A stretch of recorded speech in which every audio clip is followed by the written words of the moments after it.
Vamos a leer el pasaje aquí de 2 de Pedro. Como pueden ver, estamos en esta serie nueva, 2 de Pedro. Lo tienen aquí, si tienen el librito de notas. También dice el capítulo 1 de 2 de Pedro, versículo 1. Pues, bueno, sí, está ahí también. Les animo a buscarlo en sus Biblias. También es bueno familiarizarnos con nuestras Biblias. Si tienes una, si no tienes una, podemos ayudarte a conseguir una. Simón Pedro, dice la palabra de Dios. Simón Pedro, siervo y apóstol de Jesucristo, a los que han recibido una fe como la nuestra, mediante la justicia de nuestro Dios y Salvador Jesucristo. Gracia y paz les sean multiplicadas a ustedes en el conocimiento de Dios y de Jesús, nuestro Señor. Versículo 3. Pues su divino poder nos ha concedido todo cuanto concierne a la vida y a la piedad, mediante el verdadero conocimiento de aquel que nos llamó por su gloria y excelencia. Por ellas Él nos ha concedido, nos ha dado sus preciosas y maravillosas promesas, a fin de que ustedes lleguen a ser partícipes de la naturaleza divina, habiendo escapado de la corrupción que hay en el mundo por causa de los malos deseos. Esta es la palabra del Señor. Amén. Cuando yo era pequeño, quizás de unos 6 o 7 años, 8 años, jugaba mucho con un niño que era mi vecino, uno de los vecinos, y este niño siempre tenía el hábito, o el mal hábito, cada vez que su mamá le corregía o trataba de explicarle algo, él respondía de esta manera, con estas palabras: sí, ya sé, sí, mamá, ya sé, ya lo sé. Siempre, quizás algunos de ustedes niños responden así, algunos de sus hijos, no sé, pero él siempre respondía con esas palabras. Pues un día después de jugar con él, llegué a la casa y mi mamá me dio una instrucción. ¿Y cómo creen, cómo piensan que le respondía a mi mamá en este momento? Con las mismas palabras: sí, mamá, ya sé. Bueno, mi mamá no iba a tolerar ese tipo de respuesta y me dejó claro que así no le responde uno a su mamá. Que el trabajo de los padres es recordarles a sus hijos las mismas cosas una y otra vez. Que los niños necesitan ser recordados, necesitan recordatorios, ¿verdad? Bueno, es lo mismo en la vida cristiana. En la vida cristiana podemos llegar a un punto en que pensamos que ya sabemos muchas cosas, que no las necesitamos oír una y otra vez. Ay, ¿por qué siempre Natán está hablando otra vez de la misma cosa? ¿Por qué el hermano que está guiando este estudio siempre nos está recordando de la misma cosa? Sí, ya sé, ya lo sé, no necesito escucharlo otra vez. A veces tenemos esa actitud, pero Pedro no está de acuerdo. Al escribir esta carta, él quiere recordar a los cristianos de su día de ciertas verdades que necesitan escuchar con frecuencia.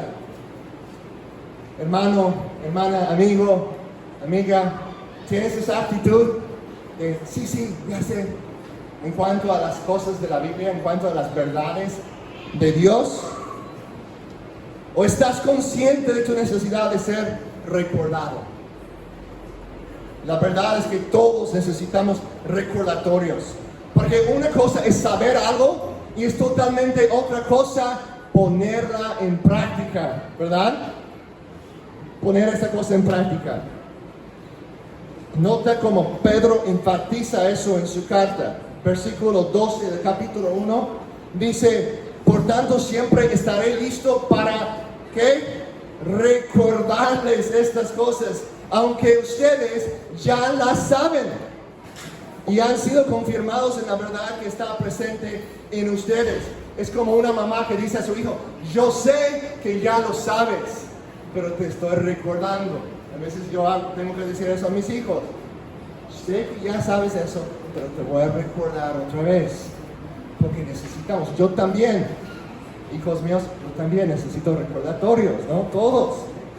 Pedro también en el capítulo 3, lo tenemos aquí en la pantalla, capítulo 3 de este libro, versículos 1 y 2, dice: amados, esta es ya la segunda carta que les escribo, en las cuales como recordatorio despierto en ustedes su sincero entendimiento, para que recuerden, noten esa palabra, para que recuerden las palabras dichas de antemano por los santos profetas y el mandamiento del Señor y Salvador declarado por los apóstoles de ustedes. Pedro quiere recordarles a los hermanos de su día de las verdades más esenciales de la fe. Quiere refrescarles la memoria. Sabe que necesitan ser recordados. Ellos están pasando por pruebas. La carta de primera de Pedro nos dice que están pasando por muchas dificultades, especialmente en medio de las dificultades, en medio de los ataques del enemigo, en medio de los diferentes conflictos que enfrentamos, con los cuales nos enfrentamos en este mundo. Necesitamos esos recordatorios de la palabra de Dios. Necesitamos ser recordados. Pero hay un aspecto, hay otro aspecto de esto muy, muy crucial para observar. Noten lo que dice en los versículos 13 y 15 del capítulo 1. Capítulo 1, versículos 13 a 15. También considero justo, mientras esté en este cuerpo, estimularlos, recordándoles estas cosas, sabiendo que mi separación del cuerpo terrenal es inminente, tal como me lo ha declarado nuestro Señor Jesucristo. Además, yo procuraré con diligencia que en todo tiempo después de mi partida ustedes puedan recordar estas cosas. No solamente Pedro sabe la importancia de recordar a los hermanos, sino también él está dándoles sus últimos recordatorios. Por eso llamamos a esta serie los últimos recordatorios. Rosalía, quizás puedes pasarme mi agua, está directamente atrás de ti. Gracias.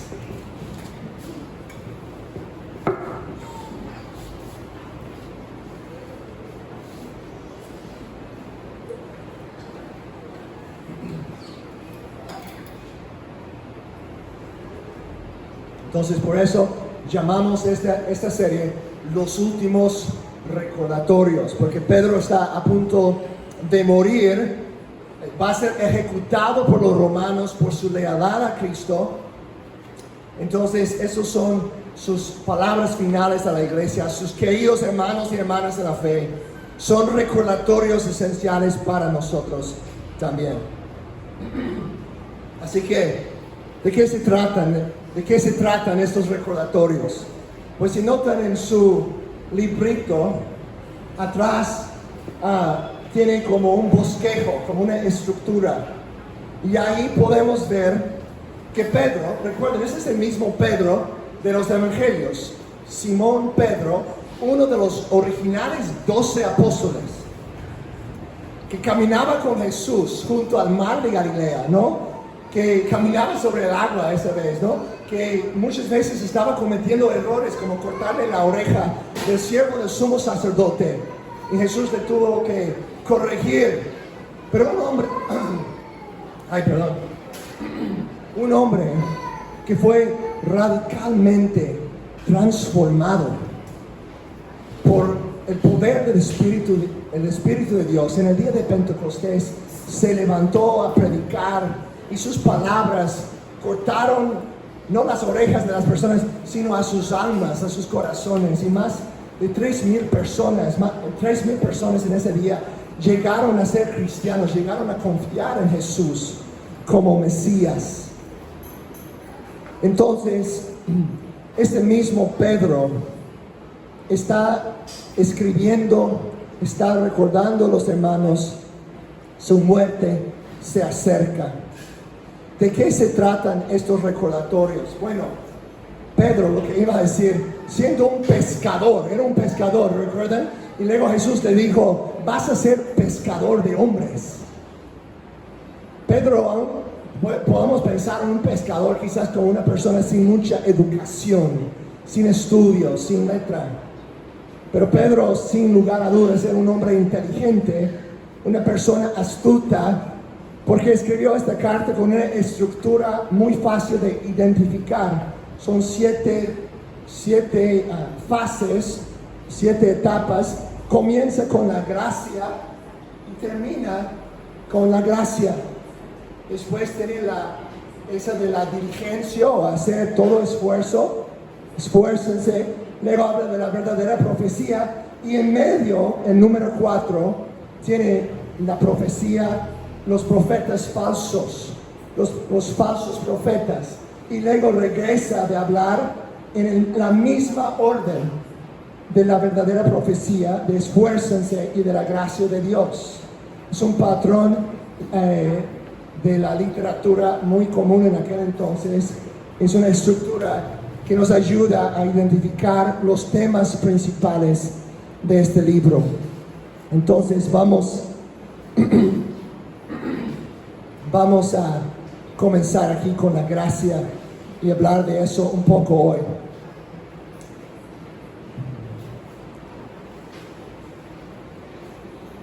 Podemos entender que la gracia de Dios, el Evangelio, a ver esa estructura, empieza con la gracia, termina con la gracia. Hay algunas personas que creen equivocadamente que el Evangelio es el ABC del cristianismo.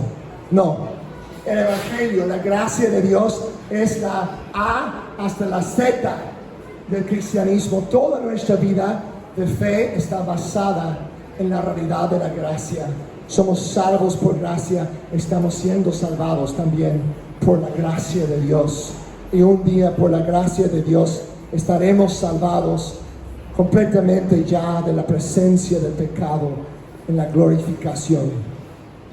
Entonces la gracia es sumamente importante en nuestras vidas. Vamos a examinar los primeros 4 versículos y ver este recordatorio sobre la gracia de Dios. ¿Qué es gracia? Pensamos más común en nuestro día, gracia es como alguien que cuenta buenos chistes, ¿no? Tiene mucha gracia. Pero hay otro sentido de la palabra que significa un regalo inmerecido. La gracia de Dios es el regalo inmerecido de Dios. Es algo que Dios nos da que no merecemos recibir. No puedes ganar la gracia, no puedes comprar la gracia. Es un regalo, es un don de Dios. ¿Me explico? Okay. Para que estemos todos de acuerdo en cuanto a lo que estamos hablando. La primera verdad que vemos aquí sobre la gracia, de estos regalos que hemos recibido, lo vamos a ver en 3 puntos. La primera es esta: hemos recibido la misma fe que a los apóstoles. Hemos recibido la misma fe que a los apóstoles. Noten eso, dice Simón Pedro, siervo y apóstol de Jesucristo, a los que han recibido una fe como la nuestra, mediante la justicia de nuestro Dios y Salvador Jesucristo. Jesucristo es Dios, es Dios. Allí nos dice, Él es Dios. No es solamente un hombre enviado por Dios, sino es Dios encarnado. Y Dios en su gracia viene a nosotros encarnado, viene en cuerpo humano para habitar entre nosotros. Esa es gracia. Jamás hubiéramos podido llegar a Él.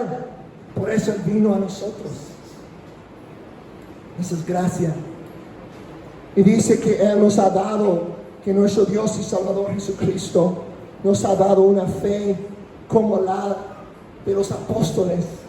Una fe que a los apóstoles la misma fe. ¿Qué quiere decir eso?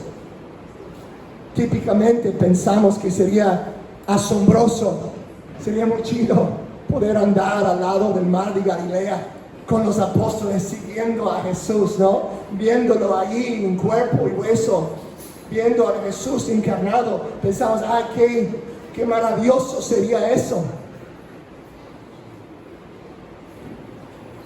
Pero Pedro, a punto de partir de esta vida, quiere que los cristianos sepan que realmente han recibido la misma fe que a los apóstoles.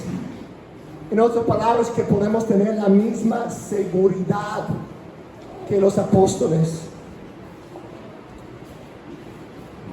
Nota cómo dice eso en Juan 20, 29 a 31.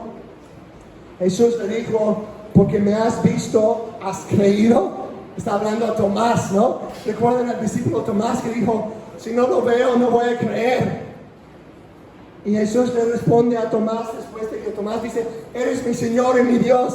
Jesús dice, porque me has visto, has creído. Dichosos los que no vieron y sin embargo creen. Sin embargo creyeron. Y muchas otras señales hizo también Jesús en presencia de sus discípulos, que no están escritas en este libro, dice Juan, pero estas que se han escrito, estas se han escrito para que ustedes crean que Jesús es el Cristo, el Hijo de Dios, y para que al creer tengan vida en su nombre. Noten lo que está diciendo ahí. Juan está diciendo, yo estoy escribiendo estas cosas para que ustedes puedan tener fe. Y más adelante en su primera carta, Juan dice algo muy semejante. Les estamos escribiendo estas cosas para que tengan comunión con el Padre y con el Señor Jesucristo, su Hijo. En otras palabras, la palabra de Dios es como un depósito seguro para nuestra fe. Los apóstoles nos dieron las escrituras del Nuevo Testamento.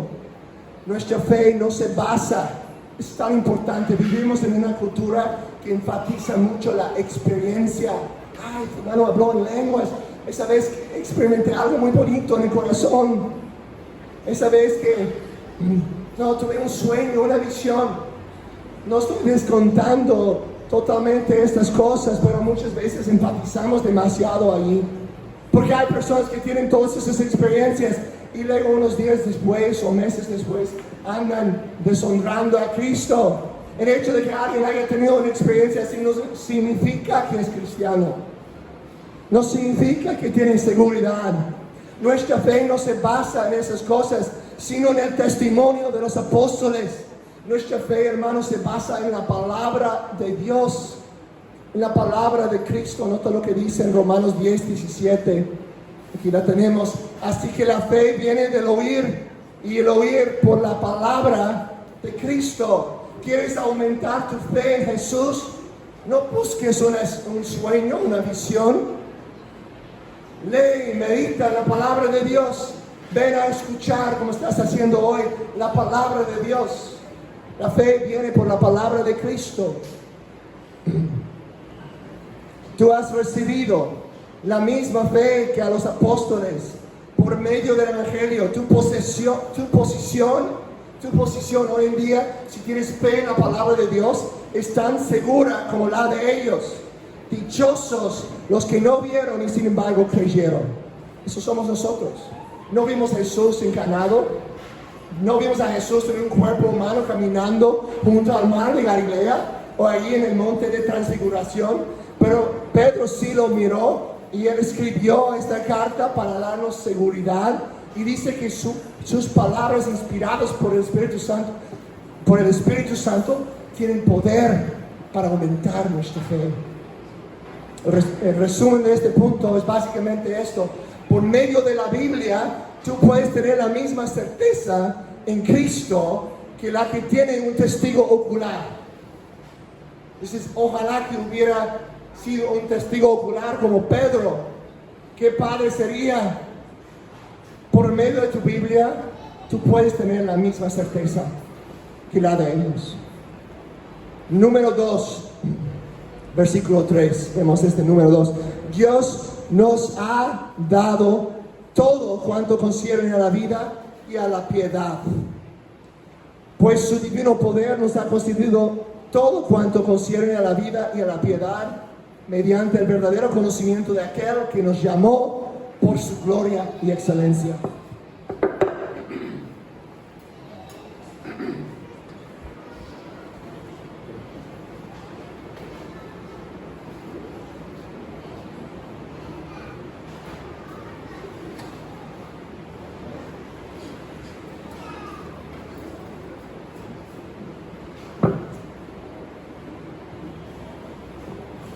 ¿Qué quiere decir esto?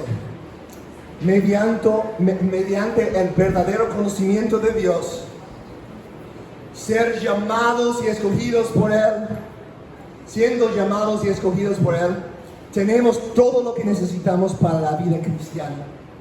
Tenemos todo lo que necesitamos para crecer y para avanzar la misión. Les doy un ejemplo, pensando en la edificación de una casa. Los hermanos David y Soto están construyendo ahí junto a su casa un departamento, y cada día, como son mis vecinos, cada día lo paso y puedo ver cómo va avanzando esa obra, ¿no? La edificación de una casa, la construcción de una casa requiere ciertas herramientas. Trabajaba yo hace mucho, como 2 años, en la construcción de casas, que es muy diferente allá en Estados Unidos que acá, con casi pura madera y aquí todo concreto, ¿no? Cemento. Pero trabajaba y sé de esta experiencia que es de mucha frustración si no tienes las herramientas correctas para llevar a cabo la obra, ¿verdad? Cuando tienes todo, ¿no? Si tu patrón te dice, aquí está el martillo, aquí está la serrucha, aquí está la escalera, aquí están los cables de extensión, aquí están los clavos, te sientes bien equipado para la obra, y es algo bueno. Bueno, en la vida estamos participando en la creación y la edificación de familias, iglesias, escuelas, negocios, comunidades, etc. Todo para la gloria de Cristo. Y en Cristo Jesús, por la gracia de Dios, tú y yo hemos recibido todo lo que necesitamos para llevar a cabo esta misión, o por lo menos la parte de esta misión que nos corresponde a nosotros. Nota aquí que nota lo que no dice este versículo. No dice así: nos ha concedido todo cuanto concierne a la vida espiritual. La vida espiritual. No, ¿qué es lo que dice? Nos ha concedido, nos ha dado todo cuanto concierne a la vida. Tenemos a veces la tendencia equivocada de separar estas cosas de nuestra mente, de vivir con un dualismo falso entre lo espiritual y lo secular. Pero Dios nos ha llamado a vivir toda la vida para Él, para su gloria, bajo el señorío de Jesucristo, que Cristo es nuestro Señor y Él es dueño de todo, de nuestra familia, de nuestro trabajo, de nuestro gobierno, de nuestras instituciones, y que debemos tratar de traer gloria a Cristo en cada una de esas esferas de la vida. Nuestro deseo debe ser vivir toda nuestra vida para la gloria de Dios, y tenemos todo lo que necesitamos para hacerlo. ¿Crees eso, hermano? ¿Crees que mañana, al entrar a tu trabajo o a la escuela, o estar ahí en tu casa haciendo tus labores allí, crees que en esa esfera donde Dios te ha colocado, que Él te ha dado todo lo que necesitas para glorificarle en ese lugar? ¿Crees que en cada esfera de tu vida, como padre, como madre, como hijo o hija, como hermano, como estudiante, como profesor, como patrón, como empleado, que Dios te ha dado todo lo que necesitas para honrar y glorificarle en eso? Como ciudadano también, como miembro de una comunidad que Dios te ha colocado ahí para traer gloria a su nombre, no para ser una persona que anda solo en cosas religiosas, separadas, desconectadas de esa vida real, sino de traer la gloria de Cristo, la gracia de Cristo a todas esas áreas, a traer el señorío de Jesucristo, a reconocerla. Él es Señor de todos, pero reconocemos que eres Rey en cada área. Reconoce que eres Rey de tu familia, que eres Rey de tu trabajo, y que Él te ha dado el poder para someterte a Él someterte a Él en ese ambiente. Bueno, otra ilustración.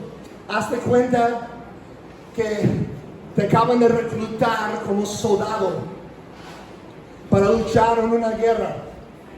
Llegas a donde están los demás soldados y el sargento está entregando las armas y el otro equipaje a todos los soldados ahí, asegurándose de que todos los soldados tengan lo necesario para pelear y protegerse del enemigo.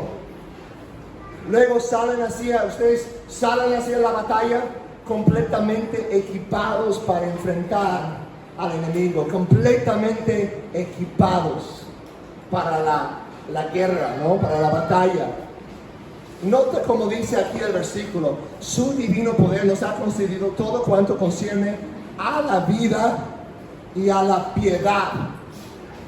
Cuando escuchas esa palabra piedad, ¿en qué piensas? Yo creo que muchos piensan en algo muy privado, como una fe personal, como mi tiempo devocional con Dios en las mañanas cuando nadie más está ahí. Pues sin lugar a dudas, tiene que empezar así.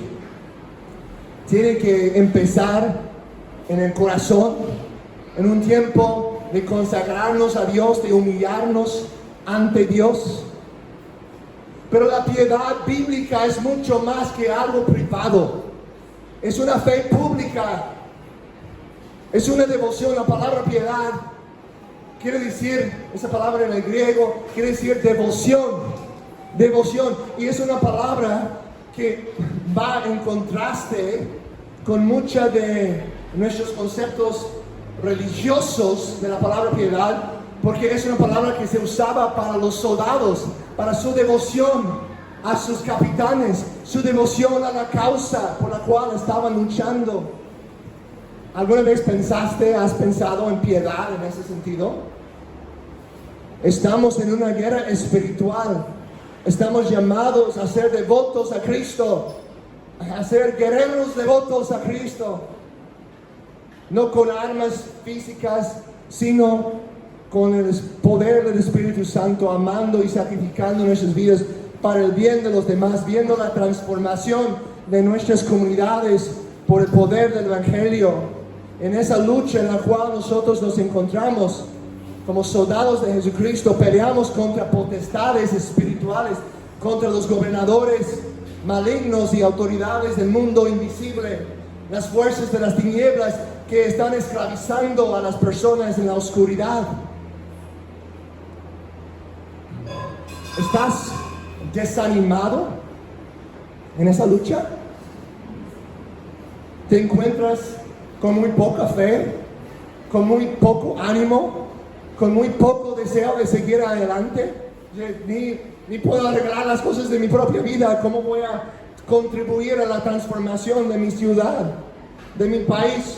Eso parece como algo muy grande. Ni puedo cambiar mi familia.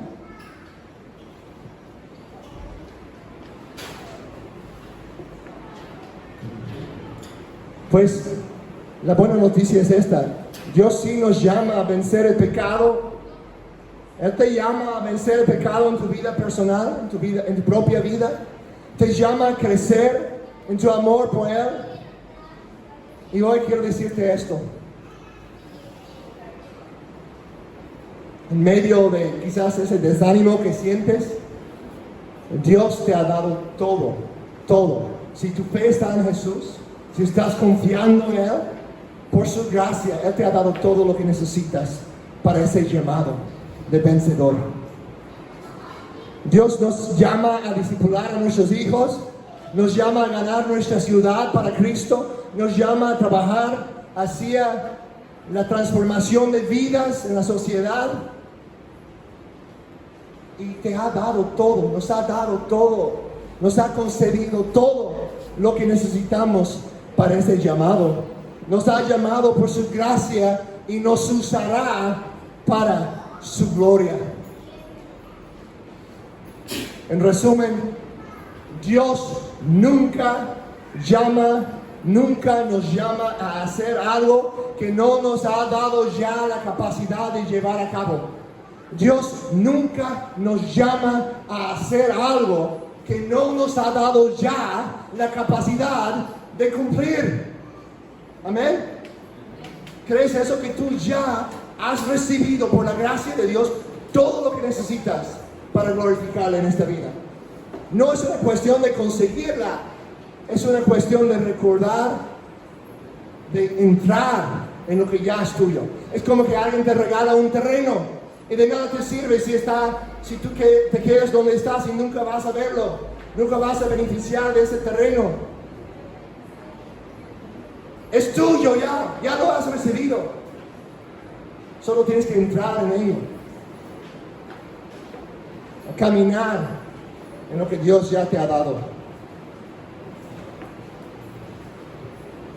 Número 3. Dios nos ha dado sus promesas a fin de que lleguemos a ser partícipes de la naturaleza divina. Noten esto en el versículo 4. Por ellas Él nos ha concedido sus preciosas y maravillosas promesas a fin de que ustedes lleguen a ser partícipes de la naturaleza divina, habiendo escapado de la corrupción que hay en el mundo por causa de los malos deseos, o la concupiscencia, una palabra que también se usa en algunas versiones. El punto es esto: la fe en las promesas de Dios. ¿Y cómo son las promesas de Dios según este versículo? ¿Cómo son? Preciosas y maravillosas. La fe en las promesas de Dios conduce a la santidad, conduce a ser más como Dios, a compartir en su naturaleza, a amar lo que Él ama y odiar lo que Él odia. No es que tratamos de ser santos para que Dios nos dé sus promesas, ¿verdad? Que no, sino que Dios por su gracia ya nos ha dado sus promesas, son nuestras. Si tu fe está en Jesús, las promesas de Dios son tuyas por gracia y son el objeto de nuestra fe. Confiar en ellas nos lleva a estar más cerca de Dios, a ser más conformado a su imagen. Observa la frase, a fin de que. Noten eso, nos ha dado esas promesas a fin de que ustedes que llegan a ser más como Cristo, más como Dios. ¿Por qué nos ha dado estas promesas? Las promesas de Dios nos conducen hacia Cristo, que lleguemos a ser más como Él, que seamos transformados a su naturaleza, lo que dice aquí, la naturaleza divina. No es que lleguemos a ser Dios, pero llegamos a ser como Dios. Cuando lo veremos, seremos como Él, porque lo veremos como Él es, dice 1 Juan capítulo 3. Y aún en esta vida, más que contemplamos la gloria de Cristo, más y más vamos a crecer en su semejanza, a su semejanza. En otras palabras, aferrarnos a las grandes y preciosas promesas de Dios nos ayuda a combatir las promesas vacías del mundo, porque Dios no es el único que tiene promesas. El mundo tiene muchas promesas, ¿verdad? Haz esto y vas a estar feliz. Vive así, sigue tus pasiones y vas a estar feliz. Escucha tu corazón, sigue tu corazón, no importa lo que es bueno o malo, sigue lo que te dice tu corazón. Eso es lo correcto para ti. Es una promesa vacía y te lo puedo decir con mucha certeza, porque he trabajado como pastor por muchos años lidiando con las vidas quebrantadas, ayudando a personas quebrantadas por escuchar precisamente esas mentiras del enemigo, esas promesas vacías, engañosas. Y también he sufrido en mi propia vida las consecuencias de a veces correr atrás de esas promesas que no satisfacen, en vez de aferrarme a las promesas grandes, maravillosas y preciosas de Dios. ¿En cuáles promesas estás confiando? ¿Dónde está tu enfoque? ¿En las promesas vacías del mundo o en las promesas eternas, preciosas de Dios?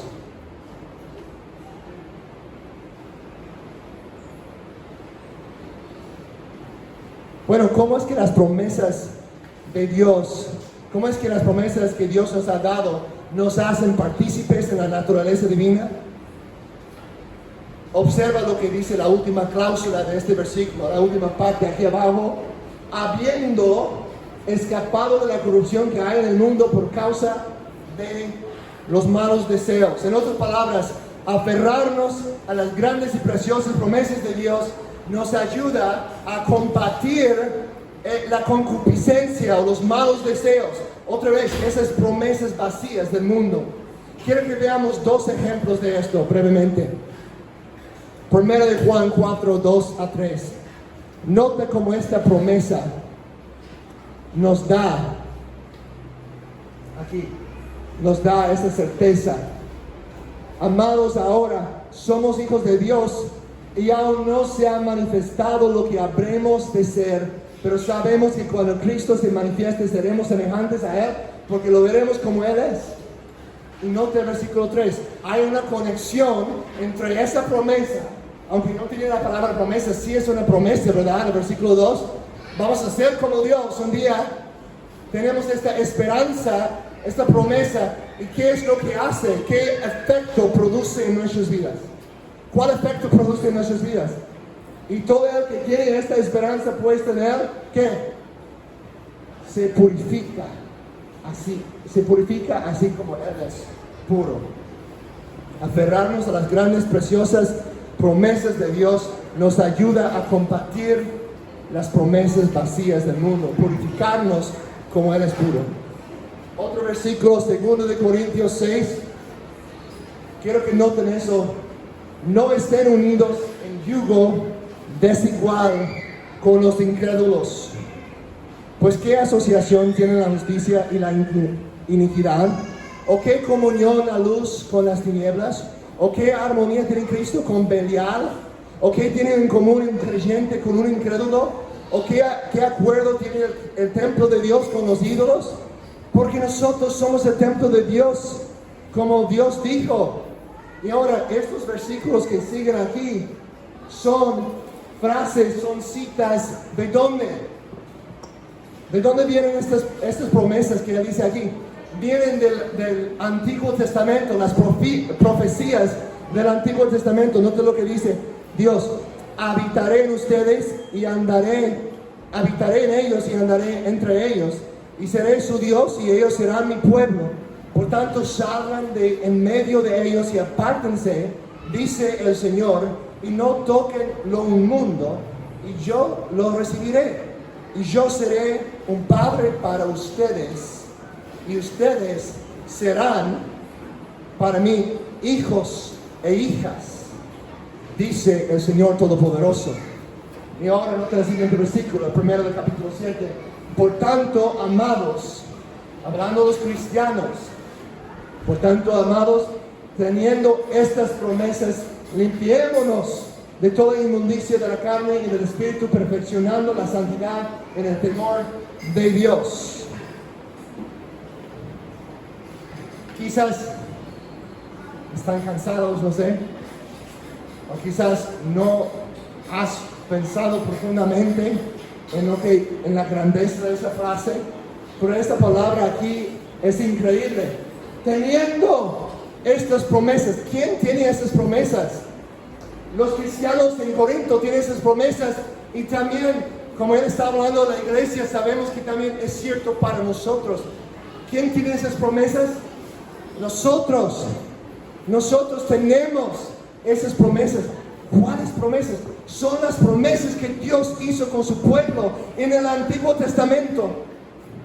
Eso es increíble, que aunque la mayoría de nosotros quizás somos gentiles, no somos judíos, no somos hebreos por carne, por naturaleza humana, sino Dios aquí dice que nosotros como su pueblo en el nuevo pacto, en el Nuevo Testamento, tenemos estas promesas.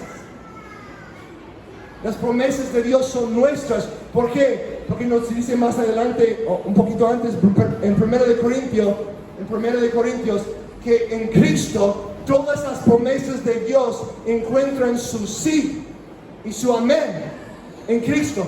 Todas las promesas de Dios se encuentran su sí en Cristo. Son sí en Cristo. ¿Y dónde estamos nosotros, hermanos? Estamos en Cristo por medio de la fe. Eso quiere decir que las promesas de Dios son nuestras. Obviamente tenemos que entender, interpretar, y hay ciertas promesas del Antiguo Testamento que no aplicamos de manera directa a nosotros. Tenemos que escudriñar las Escrituras, hacer una interpretación correcta, pero es maravilloso saber que estas promesas son nuestras como el pueblo de Dios en el nuevo pacto. Somos el pueblo del nuevo pacto, tenemos grandes promesas, son nuestras. Ahora, la resumen es esta: las promesas de Dios son nuestras y al recordarlas nos dan poder para escapar de los deseos carnales y crecer en tener los deseos de Dios.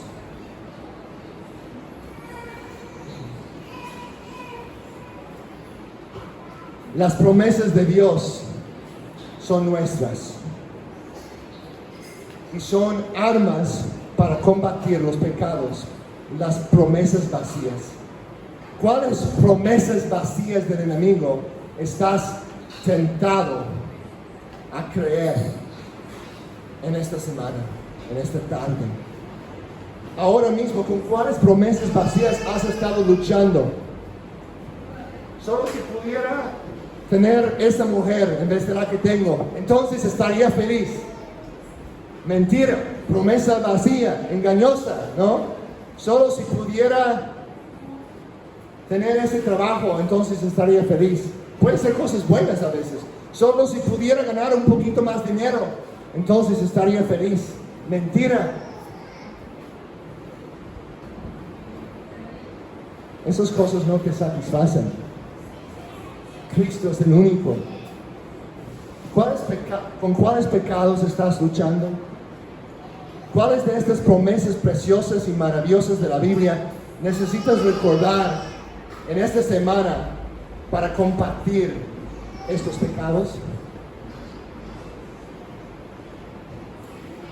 ¿Cuáles promesas específicas de la palabra de Dios sobre quién es Dios, sobre lo que ha hecho por ti, lo que te ha prometido, lo que nos ha prometido con su pueblo, cuáles necesitas recordar específicamente para combatir esas mentiras de Satanás? Piensa en eso, escríbalos. Si tienes pluma, ahí tienes unas hojas para notas. Sería bueno reflexionar en eso entre semana. Orar que Dios te ayude a meditar en sus promesas. Te van a dar poder. Noten eso. Dice el versículo, ¿verdad? Que nos dan poder. Por su poder nos ha dado eso. Bueno, en conclusión, algunas cosas que necesitamos saber muy importantes. Versículo 3 nos había dicho ahí al final del versículo 3 que Dios nos llamó por su gloria y excelencia. ¿Okay? Sigan conmigo unos minutos más, eso es tan importante. Dios nos llamó por su gloria, díganlo conmigo, su gloria y su excelencia. No somos salvos por nuestra iniciativa, sino por la iniciativa de Dios. Necesitamos recordar eso. Él nos llamó por su gloria y excelencia. Y no somos llamados debido a nuestra grandeza o singularidad, sino Él nos llamó incondicionalmente por su gloria y excelencia. La elección de Dios, el llamado de Dios es un llamado incondicional. En otras palabras, es por pura gracia. No es porque Dios dice, pues Él es un poquito mejor que los otros, así que lo voy a llamar. No, me cae muy bien. La Biblia no habla en esos términos, dice que es por su gracia que puso sus ojos de afecto, sus ojos de amor en nosotros. No podemos jactarnos, pues Dios me salvó porque yo soy un poquito más inteligente que los demás. Quería usarme, Él me necesitaba, pues necesitaba a alguien con fuerzas como yo, con habilidades como yo, con inteligencia como yo. No, para nada. Dios no nos necesita, pero se deleite en salvar a personas que no merecen su salvación, para la gloria de su nombre, no para nuestra propia gloria. Por eso en 1 de Corintios capítulo 1 dice que el que se jacte, el que se gloríe, que se gloríe en esto, que se gloríe en el Señor, que se jacte en el Señor, que conoce al Señor, porque es por gracia, todo es por gracia. ¿Cuándo fue la última vez que tomaste un momento para recordar la gracia de Dios? ¿Cuándo fue la última vez que le dijiste gracias a Dios por llamarte a pesar de tu pecado? A pesar de que no lo merecías. El momento que empezamos a creer que lo merecemos, estamos deshaciéndonos de la gracia. Estamos diciendo, bueno, Dios me... Salvación por obra, salvación por mérito. No, es salvación inmerecida por la gracia de Dios. Eso nos impulsa a servir por gratitud, no servir para ganar la salvación de Dios, no servir así como por obligación, un sentido de temor, que es algo obligatorio en un sentido pesado. No, en primer lugar es el amor de Cristo que nos impulsa a servir a Dios. Y si estás aquí hoy y todavía no has conocido a Cristo, todavía no has confiado en Él, necesitas escuchar eso bien. Necesitas saber esto. No te puedes salvar. Y no se trata de, pues voy a tratar de ser un poquito mejor, voy a tratar de ser un poquito más religioso, voy a tratar de ser un buen cristianito. No se trata de eso. Se trata de reconocer que jamás puedes alcanzar a Dios, que jamás hubieras podido salvarte a ti mismo. Yo tampoco. Reconocer eso, admitir eso, pedirle perdón al Señor por tu pecado y confiar en Cristo, confiar que en la cruz Él tomó tu pecado. No tienes que luchar para ganar tu salvación, porque Cristo ya ganó, Él ya pagó el precio en la cruz. Si pones tu fe en Él, puedes tener la seguridad de que Él ya ha pagado el precio, ya ha pagado la deuda que tuviste. Y puedes ser libre en Él, perdonado, puedes ser perdonado en Él, puedes experimentar perdón, libertad para la gloria de su nombre. Así que confía en Jesús, no en tus obras, no en el hecho de que te crees buena persona. Nadie es bueno menos Dios. Eres el único perfecto. Confía en Él para salvarte. Jesucristo es el único que puede liberarnos de nuestro pecado. Nuestra salvación es por gracia, mediante la fe. Eso no procede de nosotros, sino que es el regalo de Dios, no por obras, para que nadie se jacte. Gracias, Padre, por tu palabra. Gracias por estos recordatorios.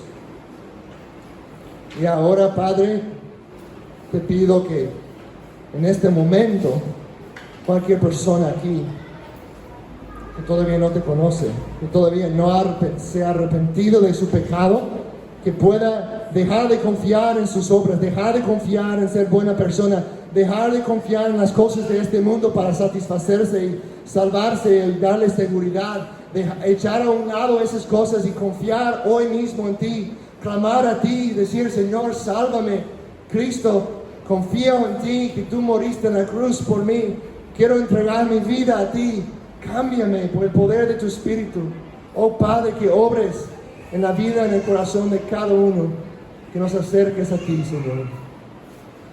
Y hoy que recordemos tu sacrificio, Jesús, con el pan y el jugo, el fruto de la vid.